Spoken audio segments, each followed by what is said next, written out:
Good morning, everyone. Welcome to this morning's proceedings. But before we continue, may I ask our religious leaders to offer prayers. Imam C, you have the floor. أعوذ بالله من الشيطان الرجيم بسم الله الرحمن الرحيم الحمد لله رب العالمين الرحمن الرحيم مالك يوم الدين إياك نعبد وإياك نستعين اهدنا الصراط المستقيم صراط الذين أنعمت عليهم غير المغضوب عليهم ولا الضالين وإن تستفتحوا فقد جاءكم الفتح نصر من الله وفتح قريب وبشر المؤمنين بسم الله الرحمن الرحيم قل هو الله أحد الله الصمد لم يلد ولم يولد ولم يكن له كفوا أحد بسم الله الرحمن الرحيم قل أعوذ برب الفلق من شر ما خلق ومن شر غاسق إذا وقب ومن شر النفاثات في العقد ومن شر حاسد إذا حسد بسم الله الرحمن الرحيم قل أعوذ برب الناس ملك الناس إله الناس من شر وسواس الخناس الذي يوسوس في صدور الناس من الجنة والناس إن الله وملائكته يصلون على النبي يا أيها الذين آمنوا صلوا عليه وسلموا تسليما وصحبه وسلم تسليما سبحان ربك رب العزة عما يصفون وسلام على المرسلين والحمد لله رب العالمين. Thank you, Imam C. Bishop, you have the floor, please. Thank you, Chairman. Lord God of all creation, creator of heaven and earth, creator of all human beings, the one who have called each and every one into being. We call upon your most holy name this morning hour, and we ask that you look kindly upon us, this nation, the Gambia, as we sit in this TRRC, as we seek to bring out the truth, and as we seek by your goodness and your mercy and your grace to bring about reconciliation, to bring about healing, to bring about reparation. The Lord you will direct, that all who will testify here will speak the truth, and nothing else but the truth, so that, Lord, the healing process will continue to take place, so that the nation will smile again as one family, one big family. We ask that you will direct and protect and defend all that we do in this place. This we ask through Christ our Lord. Amen. Amen. Thank you very much, Bishop. Council, do we have any witness appearing this morning? Yes, Mr. Chair. I think it's been long awaited. Today we have the good fortune to have an important witness testify before the TRRC. May I ask that the witness be brought in, please?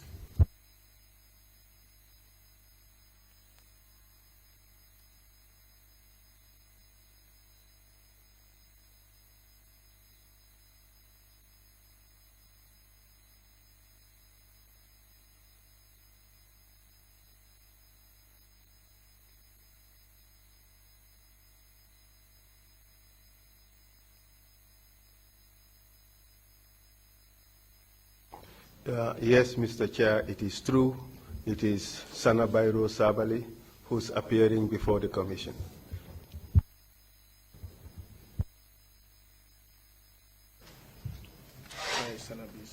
I, Sabally Sabally, do swear that I'll speak the truth, I'll speak the truth, the whole truth, the whole truth, and nothing but the truth. and nothing but the truth. So help me God. So help me God. Thank you. You may be seated, please.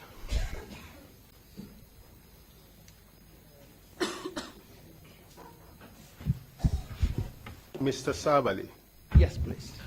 welcome to the TRRC. Thank you very much. We have met a few times Correct. in preparation or as we made arrangements for you to come and testify. Correct. Like I have mentioned out of these proceedings, this is not a court of law. You are not under trial. You are here to assist the Gambian people in our quest to find the truth about what happened during that period in which you served in the AFPRC. It's not a witch hunting exercise. We are not castigating anyone. We are here to find the truth about what happened.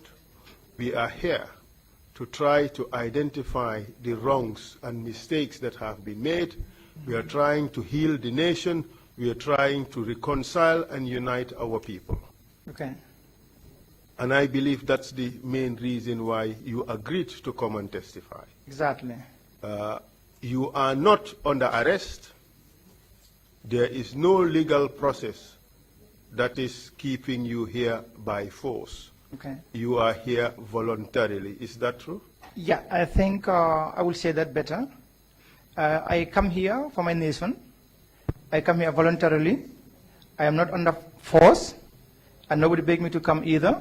It is my will to come to take part in my nation's issue as far as the TRRC is concerned. Thank you very much. There is something else I need to clarify. When people come here, we do our utmost to treat them as human beings, to treat them with respect, to treat them with dignity, even though those individuals may not have treated others by the same principles or by the same rules. But nonetheless, we do our utmost to treat everybody with respect. When they cross the line, of course, we will be ready to deal with them. But our principle is, as a people, we can have the most difficult discussions without having to insult one another, without having to maltreat one another. And that is the courtesy we are going to accord you. We're going to treat you with respect because you are a human being, because you are a Gambian. Thank you very much. So now let's start the process. Okay. I want to discuss some few topics with you. First is your biography. We want to know who you are. We want to be certain that we are talking to the right person. Okay. The next topic would be July 22nd. Why, how, by whom, and why it succeeded. What are the institutional failures that made the coup to succeed? We're asking those questions because we don't want coup d'etats in our country again. We need to be able to make recommendations for institutional reform which would prevent coup d'etats from happening. We would also want to discuss your time as vice chairman of the AFPRC, especially violations that you and your entourage committed against civilians, those who were shot on the road, those who were harassed, those who were beaten. We also want to discuss with you the attacks or the torture on 6 September 1994 of Ibrahim Chongan and Co. We would also want to discuss the November 10th and 11th.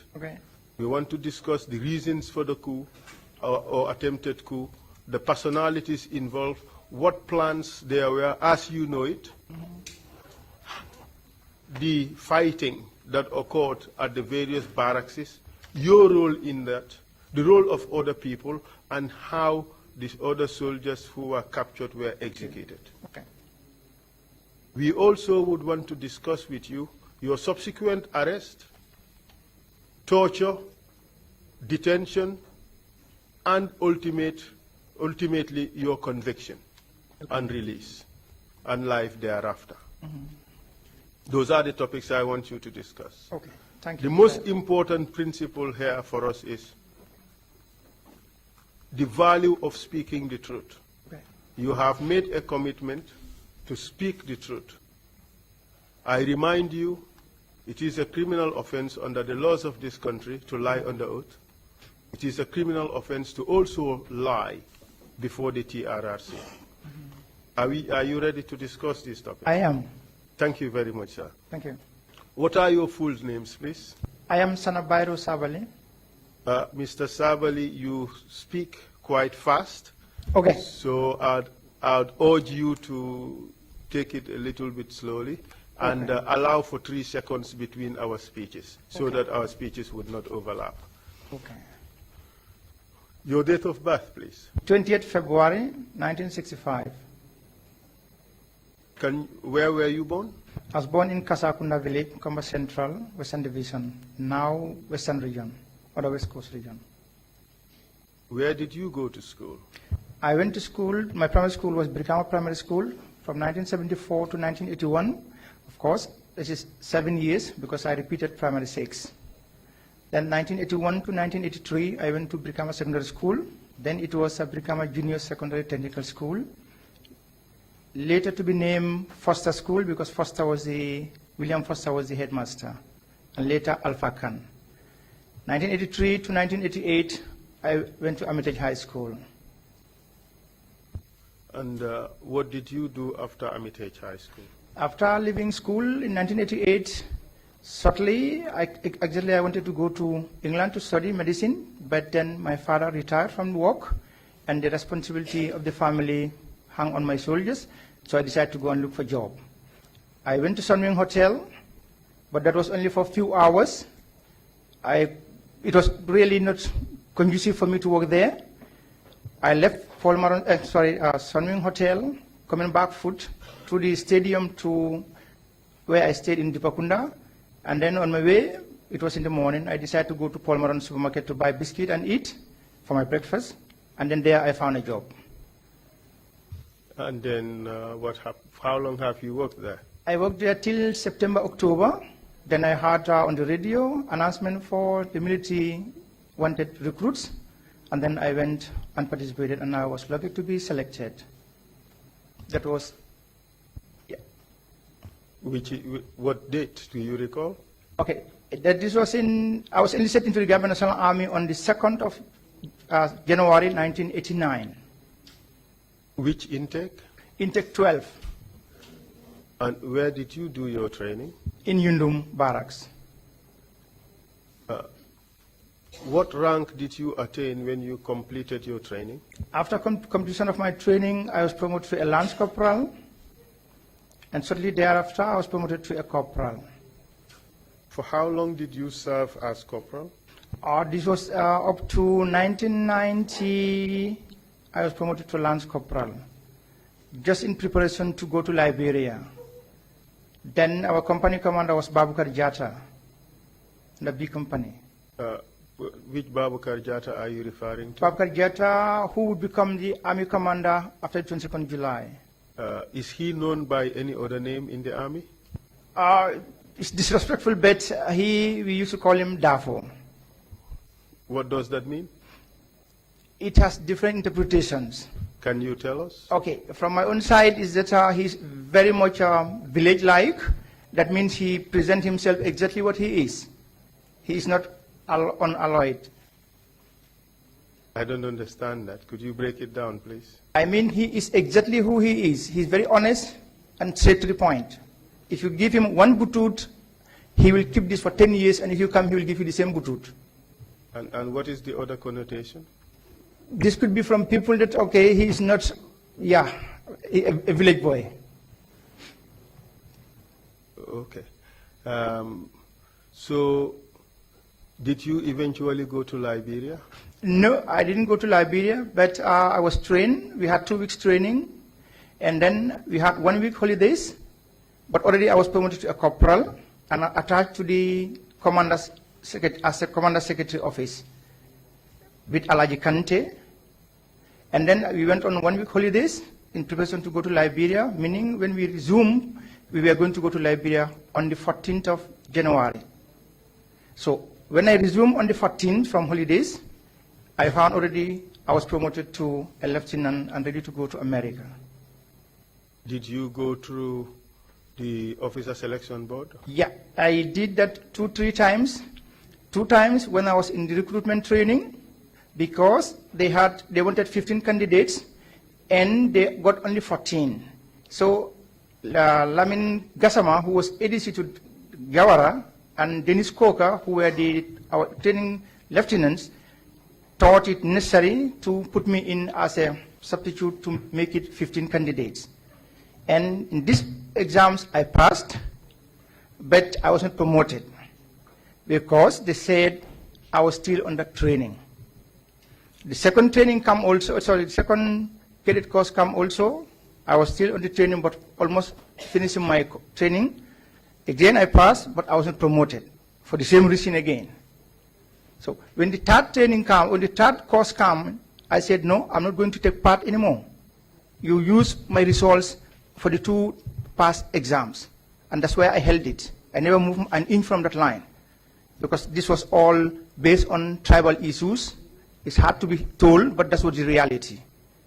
And then that's how I left it. So when I resumed on the 14th from leave to go to Liberia, I found that I was promoted to a second lieutenant.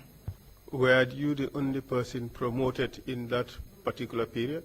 On that particular day, I was promoted with Yankuba Toure. What was his rank prior to that day? At that particular point, he was a sergeant. I was a corporal. So both of you were promoted the same day? The same day. And he left the same day to America because there was only one seat available. Then on the 21st of January, I also left for Fort Benning. Both of you trained at the same place? Exactly. We first went to Texas, Lackland Air Force Base, Defense Language Institute for 2 months. And then we proceeded to Fort Benning, Georgia for the officer basic course. Do you recall when you returned to Gambia? This could be August, so to say, July, August. I can't remember exactly the date, but July, August. Of which year? 1991. Good. So you returned to Gambia still with the rank of second lieutenant? Exactly. Where were you deployed when you returned? Yundum Barracks. To do what? I was an infantry officer. Were you platoon commander or you had some other responsibility? I was a platoon commander on the B company. And who was your company commander? As I said, Babakar Jata was the company commander. And tell us your progression in the military until the eve of the coup d'etat in July 22nd. Okay, 1995. I underwent many internal courses, weapon courses especially. And at the end of the day, I was promoted, I was given an assignment to be the support weapons commander.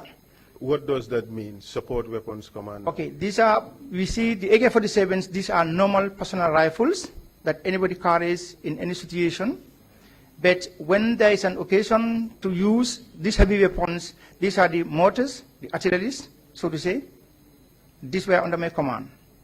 So, but I did not have any men under my command, and we'll come to that, please. So basically, you are responsible for coordinating the use of heavy weapons Exactly. during operations. Exactly. But you're saying that there were no men under you. Yeah, right. That's right. Okay, and what other positions did you hold? Certainly, we underwent also with our officers, General Yala, for example, but this was when the Nigerians were already here. We went on through an intelligence course, and then General Yala left for England, and then Captain Ann, Pamudu Ann, was the intelligence commander for the infantry battalion, Yundum Barracks, and then when he was moved, I took over briefly from him. As intelligence commander? Officer. Intelligence officer. Right. And what happened after that to your career? After that, I was moved to Katong, actually, sorry, I'm speaking Dutch, because our big company was responsible for Katong military post, and we used to alternate on weekly basis. I mean, the junior officers, the second lieutenants. It was myself, Sanabi Sabally, Samper Mendy, and Obimbai. And after Katong? After Katong, then Tura was in Kudang, Yakubu Tura was in Kudang, but he was under Farafenye, because 2 battalion was responsible for Farafenye. Then I was moved from Katong to Farafenye, to Kudang, but under Farafenye. So you are now in the same place with Yankuba Toure again? No, I took over from Yankuba Toure. You took over from Yankuba Toure. Exactly. And what did he do when you took over from him? He returned back to Farafenye. And for how long did you remain in Kudang? I remained there until 1993 independence time, or certainly before the independence.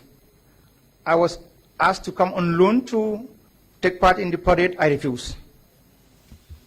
Why did you refuse? Because the parade was under one infantry battalion, which is Yundum, and they had officers who were capable of doing the same job I was called in to do, and I was not under one infantry battalion, but 2 battalions in Farafenni. And I didn't get any information whatsoever from my company commander. Rather, the information come on radio to say I should report to Yundum Barracks, and I refused.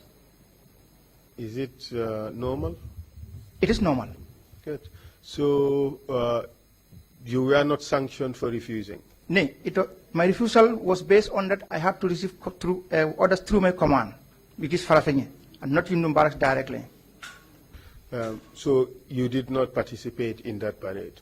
Eventually, it was like no more loan, but I have to be transferred. And I was transferred, and I was happy with that, and I came back to Yundum. And the transfer this time was done formally through the right channels? Exactly. Right. So you moved to Yundum Barracks? Exactly. Which year was that? This was 93. Okay. So you remained in Yundum Barracks until when? I was there until shortly before July, a week or so, or the same week exactly. I was transferred back to Farafenni, but now under the GNARS, meaning the Gambia National Army Training School. Okay. We will come back to that issue. Okay. Your transfer to Farafenni in July. But let's say we fast forward. Okay. After July, you became vice chairman of the AFPRC, and in 1995 January there was purging within the AFPRC. You found yourself in jail. You served 9 years in prison, and then you were released. What did you do after that? After my release? Yes. After my release, I went to Senegal. This was on the 16th of February, and I came back on the 17th to attend the Independence Parade. And then after the Independence, on the 21st, my life was attempted on, and I had to leave the country for good. Can you explain that? What do you mean by your life was attempted on? Explain how that happened. Actually, it's a long story, but to cut it short, I have to be grateful to one Sehu Bijaju. He lives in Sukuta. And 6 months before my release from prison, he came to the prison to visit me. Actually, at this point in time, I had no visits. I was not allowed anything. But out of nowhere, he came to visit me with his wife. And out of curiosity, I did ask him, how comes you come to visit me? Then he said he got permission from the chairman, which is Yaya Jame. I said, no, you can't go there like that. And then he told me he's from Sukuta. He talked to Babakar Jata, the army commander, and then that's how he got permission to come and see me for 30 minutes. And then since that day on, almost every day he would bring me almost all the newspapers in the country, and he would bring me provisions, and then the friendship started like that. But for me, on the security aspect, I knew something was not in order there. And I took instinctively, I was ready for anything. Meaning, I knew he was implanted in the future, for any operation, for example, to assassinate me. He was a security officer, was he? No, he was not. He was working with Gamstar Insurance Company. He was an agent. Actually, I would not confirm it, but due to the circumstances that had unfolded, I could definitely say yes. But on the side of his help towards my family, I'm really grateful. And then what happened afterwards? Then, during these 6 months, last 6 months, as I was in the prison, I used to go to the polyclinic, actually RVH. Then I had a toothache. And along that line, Alaji Martin, who was a W02, warrant officer class 2, and Lance Corporal or Corporal Ibrahim Ajouf, commonly known as Prince Johnson. They used to come almost every day when I was at the hospital, if I have to be there.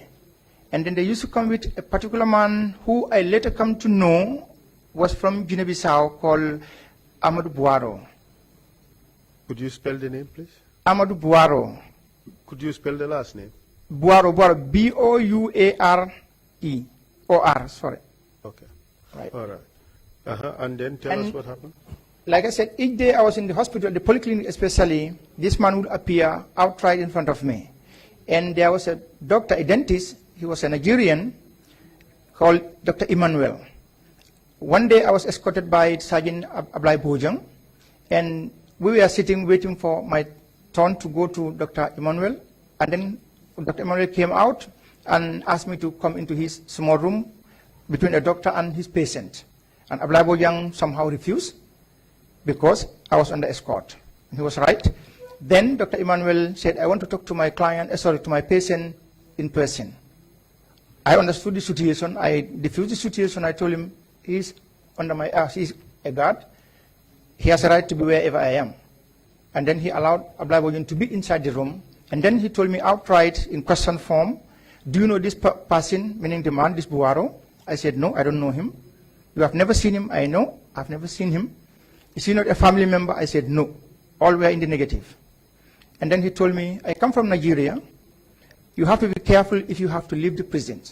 He could be a potential assassin. And I kept that also to my bank. I left the prison, fast forward. When I left the prison, I was in Coup with my sister. The same man came there. And luckily, there was a soldier who was my driver, actually. He was in Fajar Barracks at the time. They had a training, and then he came on break. And then he was in uniform. This same particular Buaro came, and then he said he was looking for Sanabi Sabally. My sister questioned him and asked him, where do you know him? He said, oh, I am from Bissau, but this is somebody I like very much. And when he got arrested, it's like my whole world was devastated. But now that I heard he has been released, I have come to see him. At this point in time, I was in the bedroom, by God's grace. So Wahab told him, you have to go. I know why you are here. Because Wahab saw his weapon on his body. This was the first incident. The same evening, if we know exactly where I was in this compound, if you are sitting in the sitting room, there's a window behind the TV, for example. If you look at through this window, you see directly to Kololi Tavan. And we saw these two men coming with a wheelbarrow with charcoal. They came directly into the compound. And then they said they were selling charcoal. But fortunately for me, it was like I saw this AK-47, this folding butt, right in the charcoal wheelbarrow. And Wahab questioned them, why are you here? What is this weapon for? Because they were speaking Creole, I could not understand any word. But later Wahab explained to me what he had talked with them. And then they also left. The third time, it was like, as I said, with Sehu Bijaju, with all the good things he have done for me, I come to understand he was an agent, implanted, whether he knew it or not, but I think he was put there so that they would know at any one point in time where I would be. And along this line, I also was doing my security checks, and I told him one day, Sehu, I want to go to visit my auntie in Kafuta. But I never went to Kafuta. It was just to give them a decoy, a ploy, to see if I was being followed. And I told him, as I said, I told him I was going to Kafuta, but I never went. And I went to my cousin sister in Latrikunda Sabeji. I stayed there till in the evening. I called Sehu, I said, oh, I went to Kafuta, but thereafter I went to Gunju to buy fish. But this buying of fish was also not there. It's just to give him that how I spend my time that whole day. And later, when I have to leave the prisons and went to Dakar, I got the information from my family that Alaji Martin, W2 Martin, was in Kafuta on this particular day, and they went to Kafuta to my auntie, to her compound, and then they asked for Sanabi Sabally. My auntie told him, no, he's not yet here. He is in the prisons, because my auntie didn't even know I was released. And then he told my auntie, according to my sources in the family, that he's lucky. If you had found him here, he would have been a dead body. And as a result of that, what did you do? I didn't do anything because I didn't know it until when I was in Dakar. At what stage did you decide to go to Dakar? Okay, thank you. As I said, when I went to Dakar on the 16th, I came back on the 17th for the independence. I stayed up to the independence. On the 21st, that night, Alaji Martin and this particular Buaro, They came to where I was in this house in Coup. This was a house rented for me by my father. And then they threatened the watchman, and then he allowed them inside. But on this particular night, as I said, I did not sleep in that house. I told my wife clearly, today we are not sleeping here. If we sleep here, tomorrow we are dead bodies. So my wife went to sleep with my sister. I went to sleep with my father. And that early morning, I left through Banjul. I went to Karang, then to Dakar. So your suggestion, therefore, is that Alaji Martin was sent to come and liquidate you? Exactly. So you went to Dakar, and for how long did you remain in Dakar? I remained in Dakar from 2004 up to 2008. And then what happened after that? I left Dakar 2008 for Germany. And what did you do in Germany? In Germany, when I went to Germany, since I left the prison 9 years, on the heart condition, so to say, I went through a therapy, medical therapy, and after this therapy, I went to the medical field, and I qualified as a nurse, a psychoanalyst, psychotherapist, and a psychoeducationist. And what work do you do now? I am in the same field, medicine. Doing what? I take care of trauma patients, trauma clients, either families or individuals. Where? In Dakar. Wonderful. Well, I guess we can now go back to July 1994, when you were transferred from Farafenye to Yundum Barracks. But at this stage, can you tell us a bit about the command in the army? Who was responsible for the command in the army? A good question. The question should, in fact, be when you were transferred from Farafenye to Yundum. Back to Yundum. Yes, please. Okay. In this point in time, no Gambian army officer was in charge of the army situation. Rather, it was the Nigerian Army Training Team called NATAC, or Nigerian Army Assistant Group, in short. How was the presence of the Nigerians viewed in the army by the various groups or the various cadres in the army? From my own point of view, I did not accept it deeply in my heart. I never accepted it. And I believe other members of the armed forces also had the same mind. Why didn't you accept it? Actually, the protocol, as we saw it, was that when the Nigerians come into the country, this was normal between a government and a government. Security help is okay, assistance. When they came in, we were thinking they're going to help us, assist us as trainers, like we had before with the British Army Training Team, the BAT. But when they came in, they sat in all the positions, key positions in the military. And for us, this was like a no-go. Why was it a no-go? It was a no-go for the simple reason that they come in, as we were told, coming to train us, and that was the exact name they had, Nigerian Army Training Assistant Group. So why would they be occupying the positions where the Gambians should have been? So for us, first interpretation is that the government that brought them into the country had no idea about what they were doing, or they have no respect for the military. Your egos were stabbed. Your egos were attacked, pretty much. Of course, they treated us with no dignity. And at what cadre in the army was this feeling harbored? You were a junior officer, second lieutenant at the time. Correct. Was this feeling shared amongst people, officers at your level? Throughout the whole spectrum of the Army Officers Corps, it was. But along the line, we have to accept the reality, and that means the Nigerian Army Training Team, they came in on two forms. They gave us the operation side and also the admin side. On the operation side, that was completely negative. Let's try to understand that a bit. Okay. What was negative about the operation side? They could not train us for anything that we didn't know. How about the admin side? The admin side, they did 100% wonderful, because they were able to restructure and organize the army as an army supposed to be worldwide. They introduced the terms and conditions of service, meaning the TRRC, and then they showed us exactly how we should be as officers and men in a military. But aside from that, all the other things that they did, how would you assess them? Actually, if you have to assess the whole situation, we have to look at it from different points of views. For example, the personnel, the uniforms, meaning the equipment, operations, for example. These are all sectors of the army that are different. Auto transport, for example. Okay, let's look at it from the various sectors. Okay. When you come to the equipment, we are under-equipped. Of course, we had some heavy weapons under my command from the Chinese, and the Nigerians also came with weapons, of course, but here I would say the weapons were from the Biafra wartime.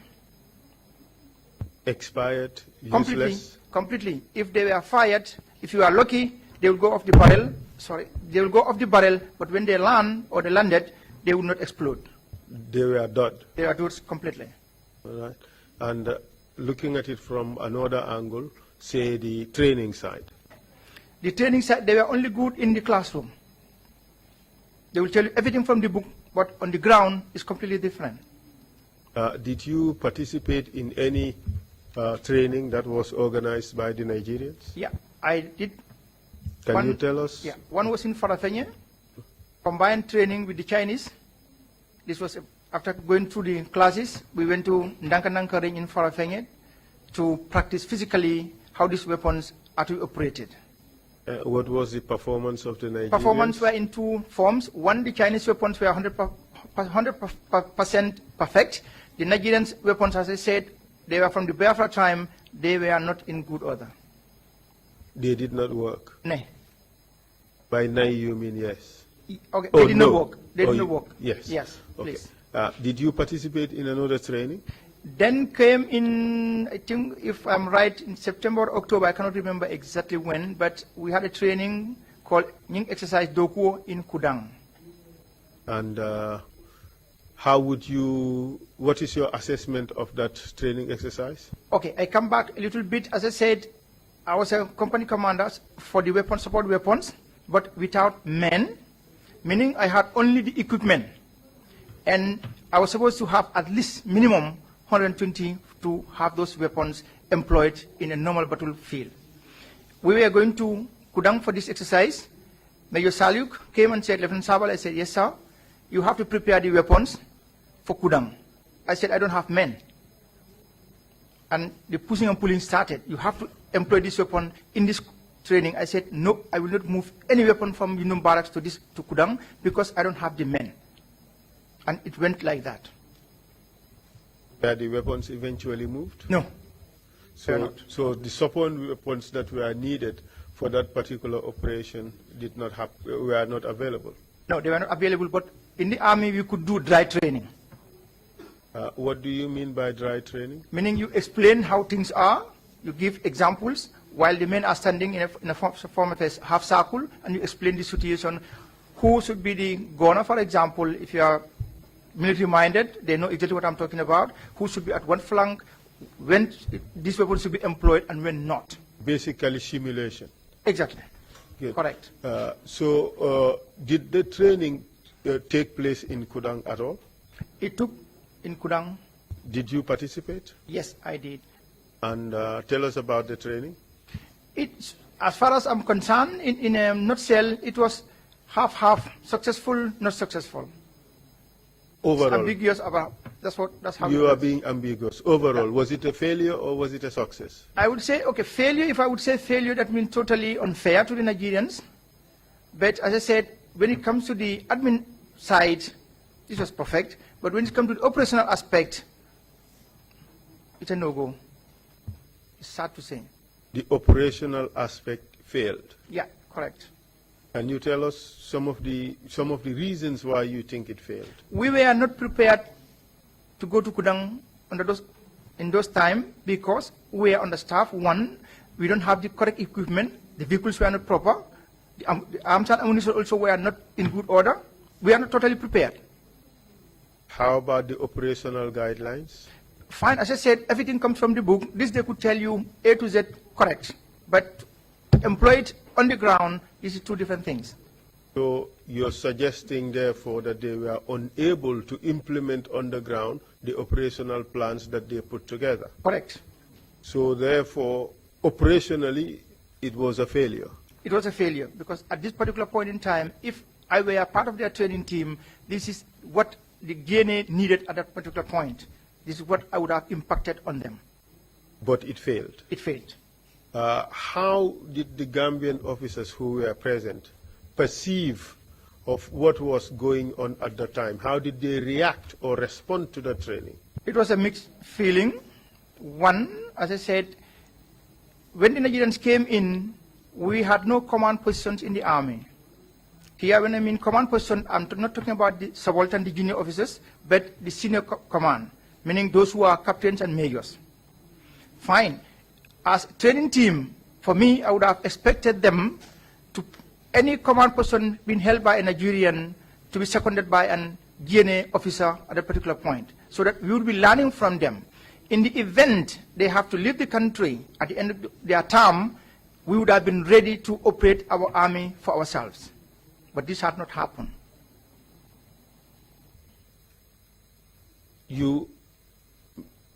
What was the position of the other Gambian officers who were present during the training? How did they react? How did they respond? Okay, when the training was ended, we sat together, or we stood together, and then we had to review what had happened from A to Z, what went wrong, what didn't go right, what went good.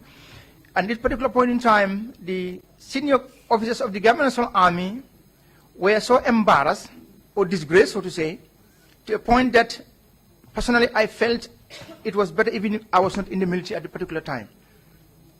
Why was that? They were disgraced because Saluk, one of the colonel of the training school at the time, called Omar Faye, even my child can do better than you. And these were the officers, the senior officers in the military at the time, on whom we had eyes on that they could lead us into anything for the betterment of the army. Was that criticism justified? In a sense, it was, because comme ni wolof ngay waxe ni nga joxe sa bop non lañ la tiyé, right? Because at this particular point in time, there became in the army self-interested individuals, and this was particularly in the senior army officers from the Gambian National Army side, meaning they knew the Nigerians would leave eventually, but also one or two people have to be trained as army commanders. And this was in line. Omar Faye was sent to America to study to become army commander potential. And along that line, infighting was in. Hypocrisy, if I would call it better that way. And it was like everybody was fighting for himself to become the army commander. Mr. Sabally, feel free to speak in whatever Gambian language you would like. Okay. I know you speak multiple languages, so feel free. This is an entirely Gambian process. It is important that some of our people out there who could not understand English to also have an idea what is happening here. So feel free to switch, as you please. We have interpreters there. They are here to assist. Okay. And I would, in fact, be particularly grateful if you could, at this stage, maybe switch to Mandinka or to Fula or to Wolof, whatever suits you. But feel free to talk, speak in whatever language you want. Mbari Mandinko la naka moilal. Coming for tenting na sojar kundato wa atoto. During our army at that particular in short time. segments. Okay. Allow them to change. Allow them, the interpreters, to change. Yes. Okay. But I hope I'm not taking their job from them. No, they would speak in English. You would be speaking in Mandinka. I just allow them to change. Are we okay in the booth? Yes, Mr. Sabally, you were talking about the problems that arose in the training in Kodang. You got to a point where you were telling us about the jockeying for position.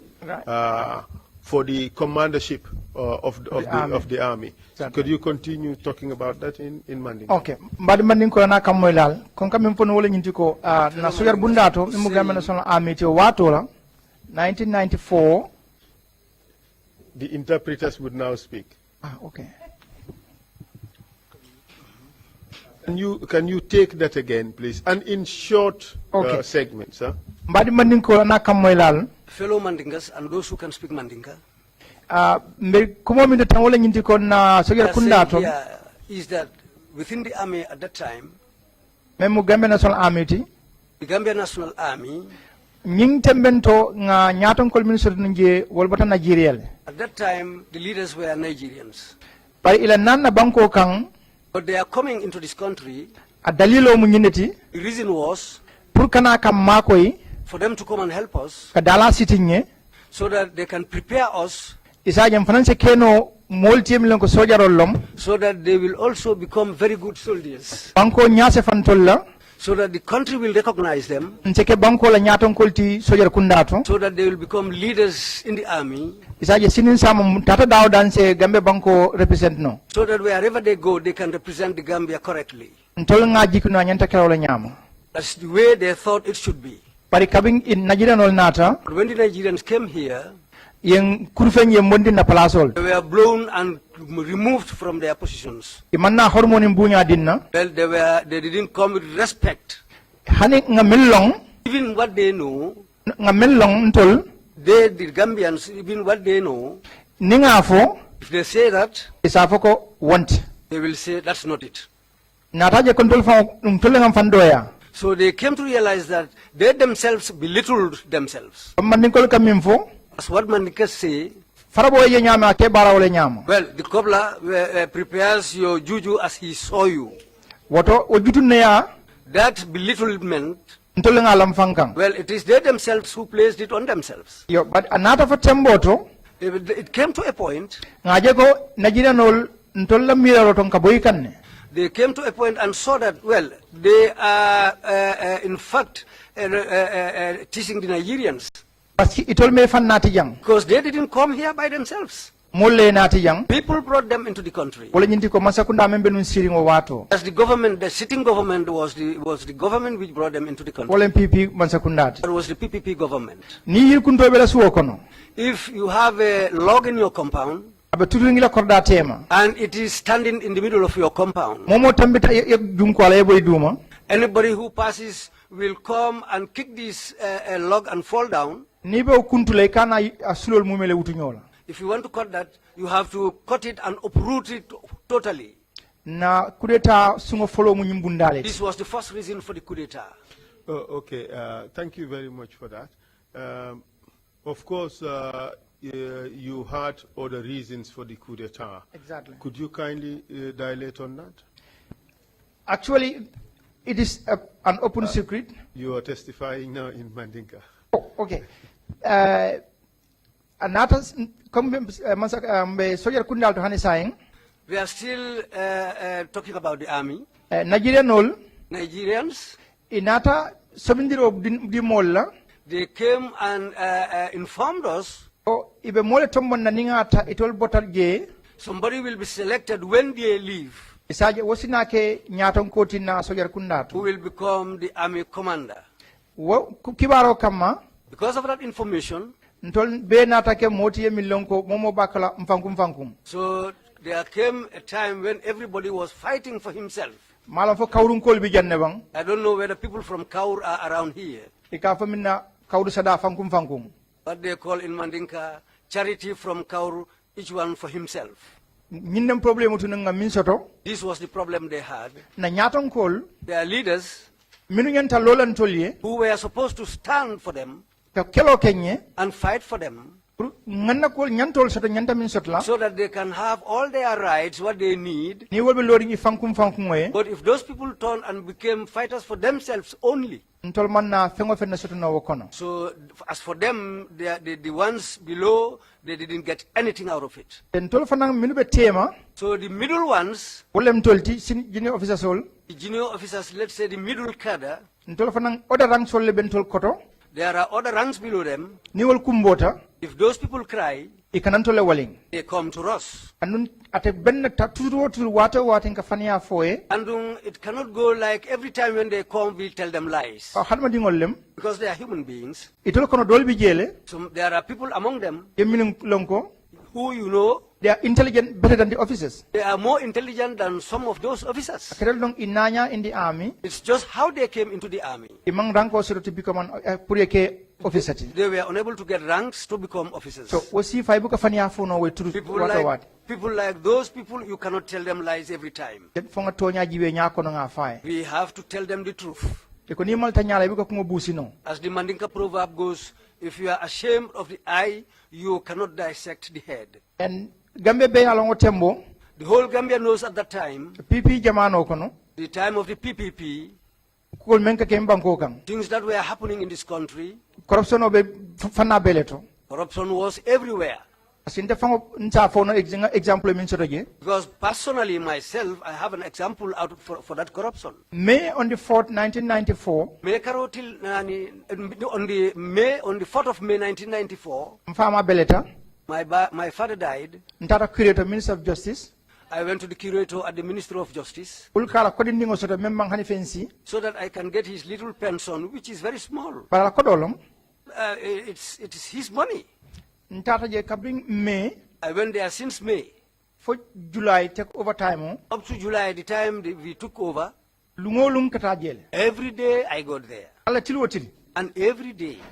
For lundo musudo bije. Till one day, there was a woman there. Secretary long. She was a secretary. Akonyi officer. She told me, officer, Gis na le toujours yange ñew fini. I see you every time you come here. Mineke nati jang. What brings you here? Nka atole kan nati jang. I told her, you are the people why I am here every day. Natam fama ko dole kam. I came to collect my father's money. Akonyi ko ibe ibulole bule jibo kono yadi molla yene fama ko do soto. She told me, you have to put your hand in your pocket and give something to these people, then you can get your father's money. Wolu nem fama taji. That's the day when I stopped going there. The same issue kabinga take over ke.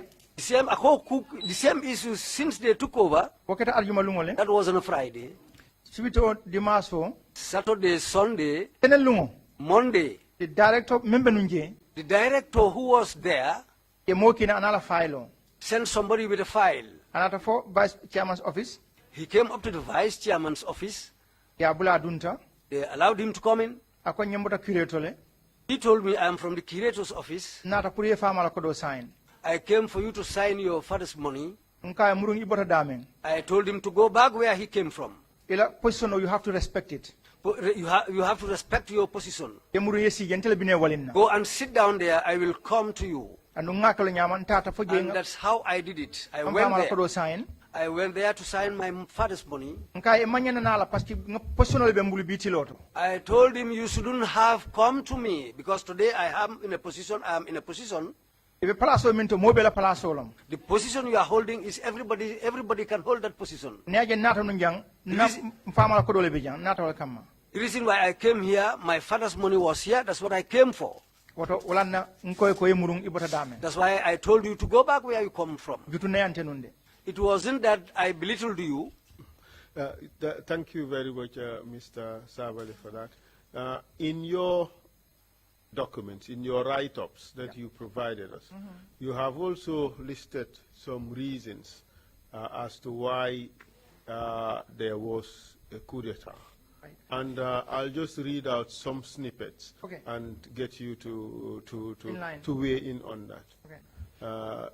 Here, in one paragraph, because what I have may be different from what you have in terms of the arrangement, you said there was political intolerance, oppression, and autocracy to the last degree, Right. and the mere readiness of the Gambia armed forces to enforce their rights as Gambian citizens only resulted in a change of government without any bloodshed. Correct. So your view of the political situation at the time was that there was political intolerance, Right. oppression, and autocracy. Right. Do you still hold that view? Of course, at that time, 100%. Thank you very much. we would switch back to Mandinka at some stage. At some point, also in your write-up, you said as follows, quote, "We felt if we want to live, we have to fight." In brackets, from the saying, if you keep pouring water in a rat hole, the rats will come out fighting. Correct. That is your statement. So you think you were pent up in some rat hole and water was being poured in and you had to come out. You were compelled, as you believe, right, to change the democratically established order. Correct. That's your position. Correct. You have also indicated that the GNA must have the courage of its convictions and find violations where they existed and correct them, to preserve life and the dignity of the human being and to limit suffering. Correct. So, in a sense, you arrogated to yourself the responsibility to be the watchman of the country, to see where violations existed and you correct them. Correct. Was that really the role of the military? We did not arrogate this to ourselves, but from the Constitution. We believe in any genuine democracy, the Constitution is the supreme law. And we, as the Armed Forces of the Gambia, coupled with our Gambia Armed Forces Act, we had a duty, a bounden duty, to help preserve the country, protect our national integrity. Yes, that is true. But protecting the national integrity, right, and protecting the sovereignty of the country, right, is in fact not to hold coup d'etats, is in fact to protect the country from external aggression, okay, and not to interfere in the internal matters. In internal matters, and correct, not to be the custodian of law and order. Point of correction. Please go ahead. The Gambian National Army is not only there to help the country or to help the country to defend itself in terms of external aggression. Before you can defend an external aggression, you have to defend yourself. And as I said, the Constitution was there for everybody. We are not there ready to salute any individual who was not there to uphold the Constitution. If you break the law, why do we have to uphold that law? When you are the custodian of that law, when you are the people who promulgated those laws. I just wish to understand the mindset, okay, that led to the coup d'etat. So was it, or is it your view that as soldiers it was your responsibility to correct wrongs in the society? Was it your responsibility to find violations where they existed and to correct them? Okay, if we would say in the society that would be far-fetched, or that would be a wide net, but as I said here, we were only dealing with the government directly.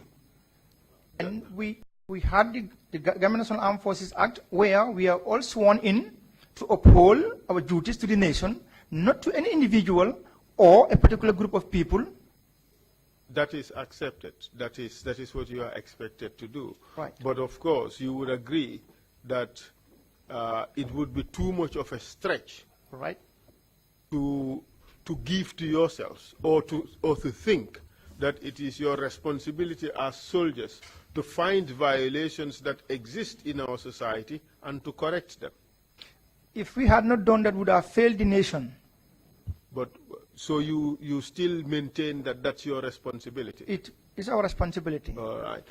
But that is the mindset, of course, exactly, that led to the coup. Exactly. You also said in your writings that the GNA's role was to make the government, not to let standards be watered down, right, to suit only members of government, right, encouraged by the fact that the outside world was watching. Exactly. So you thought that it was also your responsibility to be a check on the government in the event that standards were coming down. Of course. Any government that has not check and balances, forget it. So your view is that the armed forces have that responsibility? At this particular point in time, we had only the army that could have come in and helped. No other constitutional institution would have helped, not the elections. You also went on to say that the GNA was impelled by the Constitution to act without any further delay. And it was different. It touches the government as its most sensitive point. Right. How they, in brackets, government, exercise power over their citizens. Correct. The GNA had to intervene to force the government to reaffirm faith in fundamental human rights Right. and promoting and encouraging respect for fundamental freedoms for all without distinction as to religion, tribe, region, or political affiliation. That's your view, correct? Correct. Don't you think you are descending in the realm of politics where the army should have no business? But if you would exclude the army from politics, what are we? Are we not citizens of the country? Don't we have say it in the matters of our country? No, the army should not be involved in politics. Then we are not citizens of the country. No, you are citizens of the country Nee. with limited responsibility. Your Yeah. responsibility is to protect the state from external aggression. Your responsibility is not to be a watchman of the state to see whether fundamental rights are respected or not. That is not the job of the army. Would you agree? I don't agree. If I would understand what you're trying to say, we as the watchman of the nation, we should blindfold ourselves and let things go the way they were going. Then where is the respect from the public to the country or to the security services? We would have failed in our bounden duty to the nation. So you think it is your responsibility as soldiers to be correcting the ills of the society or your perceived ills of the society, and that you can intervene anytime and change the established order in the country? No, that would not be correct. But when a situation... Mr. Sabally, that is what your writings and your position here seems to suggest, that you have a responsibility to find violations and correct them. You have a responsibility to prevent violations and human suffering. You have a responsibility to ensure that the government standards don't go down. Correct. These are the responsibilities you think you have as a soldier. It is not thinking. This was the reality. Here, when I said so, I was talking directly from the military. And it was the same thing, I believe, with the civilian population also. And that is our bounden duty, as I said, to stand firm and make sure that we hold the government accountable. And this is what we did on the 22nd July. And by holding the government accountable, you thought you have to overthrow that constitutionally elected, democratically elected government. It was a democratically elected government, but if I would ask, we don't know how many times we've tried to get in touch with the government directly for talking. Everything failed. The Minister of Defense, we never had the chance to talk with him. Yeah. And I believe... That may all be right, but what we want to understand is how the junior officers who carried out the coup understood their responsibilities as junior officers, how you understood your responsibilities to the nation. Because if this is the view that the soldiers or officers at your position would hold today, don't you think it would be fearful for Gambia? Fear could, yeah, you're 100% right. If the same situation is there again, I believe the nation will get up and tell the government, hey, go. But Mr. Sabally, right. Can't you distinguish these two? The nation, the people, civil society getting up or rising up against the government is different from the military taking it upon itself to overthrow a constitutionally established order. Don't you see the difference in the two? Unless if you want to tell me the military is not a citizen of this country. Yes, the military are citizens of the country. But the military, it's excluded from direct participation in the politics. 100% correct. So therefore, you cannot descend in the realm of politics to try to correct the wrongs in the society. When things go abnormal, you follow those abnormalities. So you also become abnormal. Right, correct. And if we would understand it that way, because I want you to understand, we were exercising our bounden duty as the military. And in exercising our duty, we felt it necessary to remove the government so that we institute another government. So this discussion is just to understand the mindset. Correct. Why the soldiers did what they did, and if this is the mindset that still exists in the army, perhaps maybe you are right that Gambians need to be fearful, and maybe this is one issue that would need to be corrected. The mindset of the soldier in the Gambian National Army should be reoriented in the right direction so that we would not have coup d'etats again. Because what you are saying, Okay.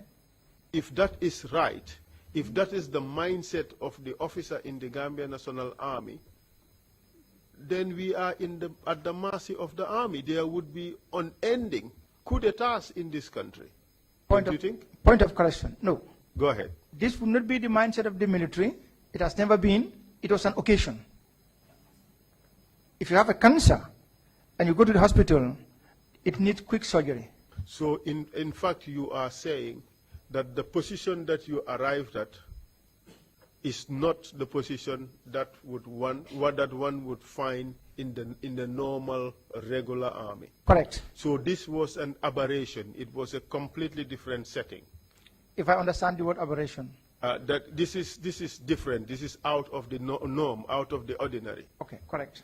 Yeah. So it was just therefore you and like-minded persons who took it upon themselves to correct the ills of our society. We did not take it upon ourselves. It was a necessity. We are carrying out our bounden duty to the nation.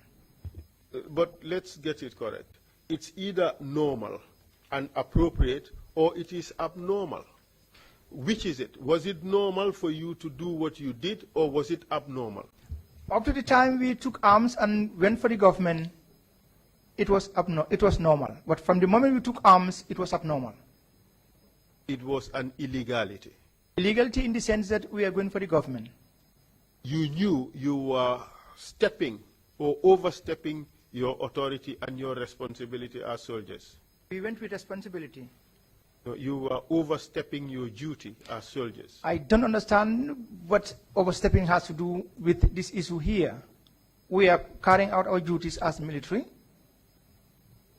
a national duty we are carrying out. So was it your national duty as a soldier to overthrow the established order, to overthrow the democratically elected government?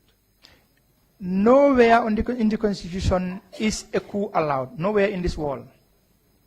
Nowhere in any law is a coup allowed. Yeah. So by staging a coup, you are taking it upon yourselves to embark on an illegal venture. 100% correct.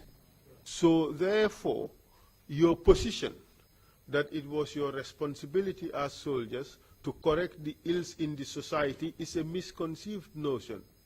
No. You still maintain that it's your duty. Right. Okay. Well, how can that be your duty and that it would be illegal for you to act on that duty? Laws are promulgated by individuals or a group of people, in this case the politicians. If I know when I go left what the dangers are, I will make sure that I make a demarcation there so that I don't get those dangers across on my head. And these laws promulgated so that no military can come in to take over the government.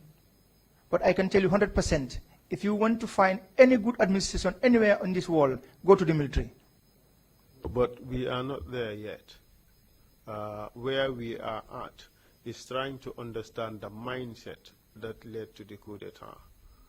You think it was your constitutionally given responsibility to remove a government that you believe was not performing for its people. Correct. That is your belief. It is not a belief. It's in the Constitution.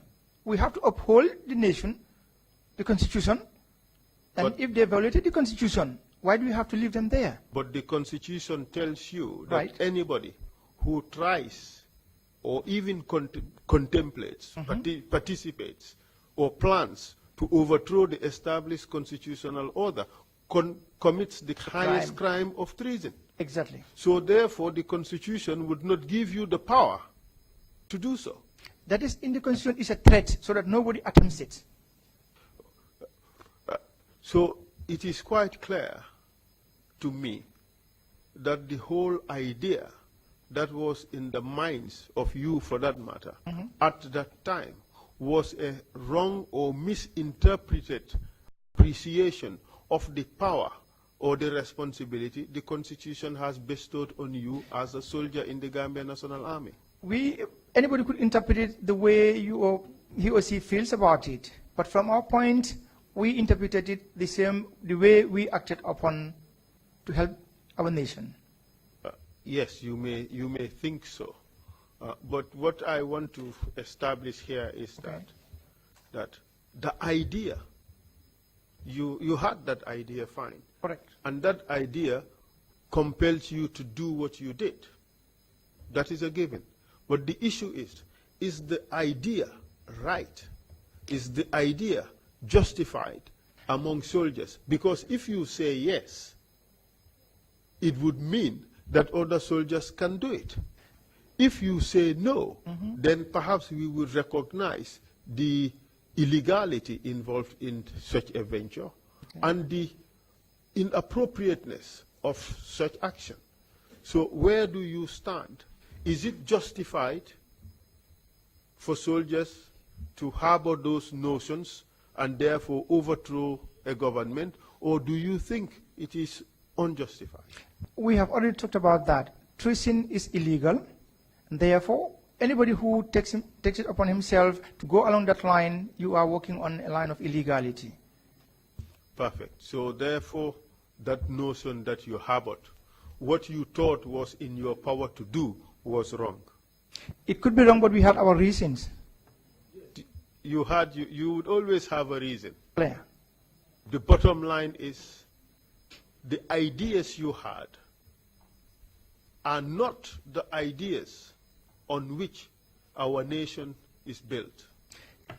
Lead Counsel, I think here we have to agree on one thing, and that is the Constitution and also our mandate as military personnel. Your mandate as military personnel could only be understood vis-a-vis the Constitution. Correct, 100%. Because it is subordinate to the Constitution. Correct. The Constitution is the highest law. Your mandate would never give you the authority to overthrow the Constitution. You are right. So therefore, the ideas that you had, that the Constitution has given you the responsibility to make sure that standards don't go down, the idea that you have to make sure that there is no mistreatment of a person in this country. Certainly. The idea that you have that it's your right to prevent any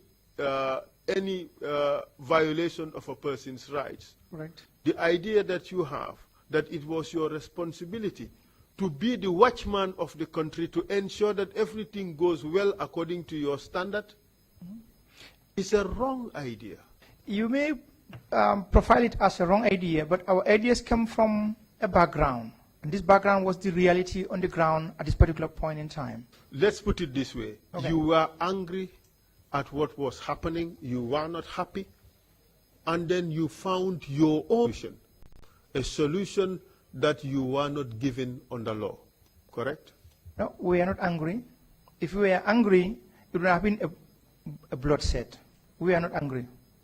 We are responsible officers and men. I agree with that. Right. I agree with that. What I'm trying to drive at is, you were not happy with the status quo, correct? Correct. And you thought that the status quo should be changed. Correct. You also realized that you had the power to change the status quo. We have the power under the Constitution. No, you had the physical power to change the status quo. But this physical power was our power where we are mandated. This is our power. So it's still your position that you are mandated under the Constitution to overthrow that same Constitution? No. No. I would not agree with that statement. So when you overthrow the government, a democratically elected government, Correct. you are overthrowing the constitutional order. In that situation, yes. But Okay, yes. So therefore, when you take it upon yourself to overthrow a government, you are overthrowing the constitutional order, which you agree you have no authority to overthrow. correct. But the constitution also guarantees that that constitution must be upheld in the right way. And if it is not? Then you look for means and ways how to hold those people responsible to bring that constitution under control. And how do you do that? By the means we have. Which is a military coup d'etat. Of course. So you are still justifying a military coup d'etat as being a legitimate and lawful course of action. No, as I said, nowhere on this wall is a military takeover allowed under the Constitution. So you cannot have it both ways. You cannot tell me that we don't have the authority under the Constitution, that it is lawful, it is unlawful. And then you turn around and say, this is the authority we are given under the Constitution. It has to be one way or the other. Yeah, Clark, let's look at it this way, for example. If you are inside a house, and the house owner said you cannot go through the window, everybody must go through the door, and all of a sudden fire breaks out in the house, you have only the opportunity, if you cannot go through the door, you have to go through the window. But that is not a very good example. May not, but you are saving your life. No, that is not a good example. Okay, I agree. If you say so. The Constitution has established a way to change the government. Certainly. The Constitution says that there would be elections, free and fair elections, at certain intervals. Okay. That is the way in which our governments are changed. Correct? 100% correct. The Constitution does not give you, the soldier, the power to change the government. Correct. So by your attempt to change the government, you are acting on an illegality. 100% correct. And that is why it is called treason. Right. So what you are thinking you are doing for the Gambian people was an unlawful act. Okay, if you say it so. But that is the law. Okay, I agree. You agree that that is the law. I agree. So these notions of the power you were given by the law is in fact a misconception. Okay. Thank you very much. Let's move on to, now that we have agreed on that, we move on to the situation surrounding July 22nd. Right. You have told us that there was corruption in the country, there was tribalism, there was political intolerance, and all those ills in our society which compelled you to organize a coup d'etat. Right. Can you tell us how this coup d'etat was organized? Who was involved? What were the plans and all that? Okay. The last straw that broke the camel's back was once I was in a taxi coming from Banjul to Brikama, and then it was 5 o'clock. BBC Focus on Africa, Robin White at the time, and then he posed a question, which country has its defense in the hands of another foreign country? And then when the answer came, it was like with laughter. I felt disgraced because I was in uniform in the taxi. And from there on, I said to myself, we have to look at this situation properly. We cannot continue the way we are in the military. And then I started to talk to Edward Singate. And then we started looking at it together. We put our heads together. It took some time, of course. It took some time, of course. When did that happen? This would be 7 months to July 22nd. Good, proceed. And along that line, we had to open up to the people or the soldiers and officers whom we felt we could approach and understand our point of view. Who were they? These are many. For example, Ndur Cham. For example. What was his rank at the time? Ndur Cham was a captain at the time. And who else? A major. Okay, tell us first more senior officers and the immediate senior officers and then your level and those even below. Okay, I want to make a little bit, want to say something. As an officer, I am not obliged to say everything to the public, if I the civilian public. Let me address that particular issue. Okay. Before this commission of inquiry, Okay. this Truth Commission, you are obliged to answer every question the commission asks. Okay. If you have to say something that is an official secret, Okay. this is official secret, information that is classified as official secret, Correct. we can clear the room and you would answer. Okay. This Right? yeah. But you cannot say you would not answer a question of the commission. Now it's clear. Unless by answering that question, you may be incriminating yourself. You have a right not to incriminate yourself. And even at that, the commission can compel you to answer, and then if they would be willing to give you use immunity for the answer that you provided. So the law clearly is that you have to answer the question. Okay. I was not thinking on the incrimination side, rather on the classified information. Okay. All right. Well, the self-incrimination has already been done. You were planning a coup d'etat. Correct. Okay. But that coup d'etat succeeded. So the success of it supersedes, and all the other illegalities can be put aside. So there is no incrimination here. If you think there is an official secret, you can write it down, Okay. and we can pass it to the commissioners, Okay. and they would see it. Okay. But you would have to answer questions. Okay. Thank you very much. I will. Proceed, please. Okay. As I said, we are trying to find a better team together, a solid team, secretive, and determined. And this took us almost 7 months to get to a point where we had a particular team, a closely knitted team together. That was myself, Second Lieutenant Sabally, Second Lieutenant Edward Singate, Second Lieutenant Sadibu Hydra, Second Lieutenant Yankubu Ture, Lieutenant Yaya Jamme, I think Major Ndurcham, Second Lieutenant Alaji Kante, Second Lieutenant Alpha Kinte,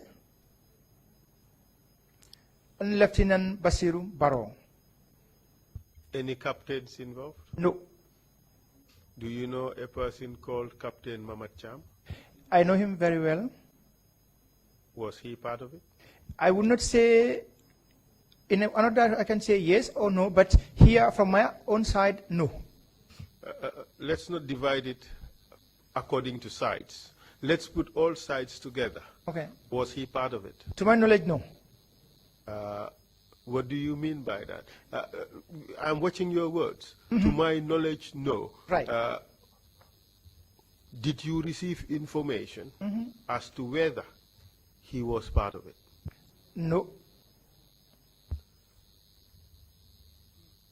Did you discuss his involvement or potential involvement with anybody? At the preparation and planning stage, no. At other stages? On the 22nd July, Edward Singati came with the information. That what? He would be part of us. He would be or already was part of it? He could be part of us. It was a suggestion. If we could quote him in.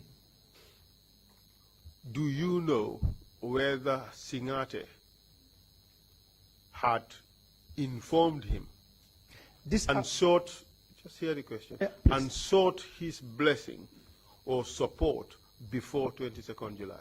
this I wouldn't know because Edward had never told me. Okay. So, but as far as you're concerned, on the eve of the coup, the most senior officer involved was Nur Cham. 2 days before. Up to 2 days before, Right. was Nur Cham. Okay, now that would be on Wednesday. So can you tell us quickly a bit about the planning? We have 1 minute to the Okay. first break. On Wednesday, this would be on the 20th, if I'm right. We had our last meeting to wrap up things together. And then because Jawara was supposed to come back the next day. So actually we wanted to stage the coup on the 21st, right from the airport. So we went to have our final meeting. Where was that held? This was at Fajara, at the beach side, where Jammeh was staying, the military office at the time. Military the police. paramilitary, Okay. military police, so to say, exactly. Who was in attendance at that meeting? It was myself, Lieutenant B. Sabally, Second Lieutenant B. Sabally, Captain Lieutenant Sadibu Hydra, Lieutenant Yankubu, no, Yankubu Ture was in Farafeni already. Lieutenant Jame, Ndur Cham. How about Minte? Second Lieutenant Edward Singate. How about Minte? No. What happened to him? Which Minte? Lieutenant Minte? No, he was never part of it. Never. No. Kinte, I mean to say. Kinte. Okay, before all these days, up to this point in time, along the way, they dropped out. For example, Barrow, Lieutenant Barrow, Basiru Barrow, came and said, I cannot take part anymore, and he was out.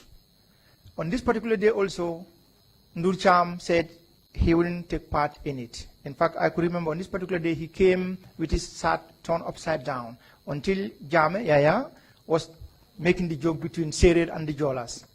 Saying what? And in Wolof, Yaudenga Toy, Volbutico Sambuabi.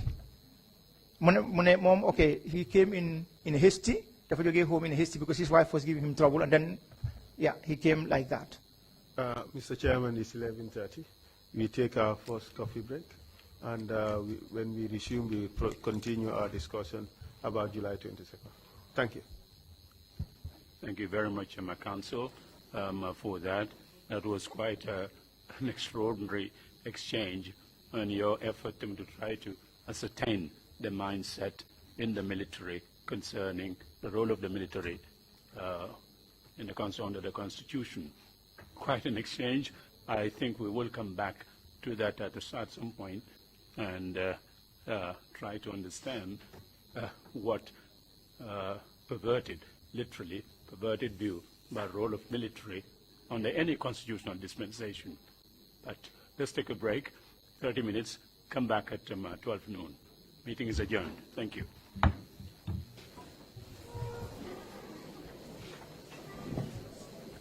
Okay.